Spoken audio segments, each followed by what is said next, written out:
ফ্লিপকার্টে আমার এই জিনিসটা একদমই বাজে লাগে, মানে এই নিয়ে আমি দুইবার এই সিচুয়েশন ফেস করছি, তাই আর ভিডিও না বানিয়ে পারছি না। তোমাদেরকেও বলছি কি হয়েছে। আমি একটা অর্ডার করেছিলাম, যেটা ছিল একটা বেডশিট।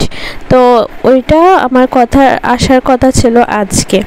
তো আজকে আমাকে মেসেজও দেখিয়েছিল, কিন্তু একটু আগে মানে 8:10 তো ওরা আমাকে একবার কল করেছিল। কল করাতে আমি ওই সময় কলটা পিক আপ করতে পারিনি। তো না পারাতে ওরা কি করলো, ওই যে বেডশিটটা আসার কথা ছিল দেখো এখানে ডেলিভার দেখিয়ে দিয়েছে, কিন্তু এখনও অবধি আমি কোনো প্রোডাক্টই পাইনি। ওরা কেন ডেলিভার দেখাচ্ছে, এই নিয়ে আমি দুইবার এমন হয়রানির শিকার হয়েছি। আগেও এমন ঝামেলা আমার ভালো লাগে না। একবার ফ্লিপকার্ট অফিসে ফোন করো, একবার ডেলিভারি বয়কে ফোন করো, কিন্তু এমন কেন হেনস্থার শিকার হবো? তোমরা ওটিপি দিলেই তো পারো। প্রত্যেকটা প্রোডাক্ট যখন ডেলিভারি দেখাবে তখন ওটিপি যাতে ডেলিভারি বয়দের চাওয়া লাগে, তাহলে তো ওরা আর এমন করতে পারে না। বলো তোমরা কে কে এমন হয়রানির শিকার হয়েছো, অবশ্যই জানাবে।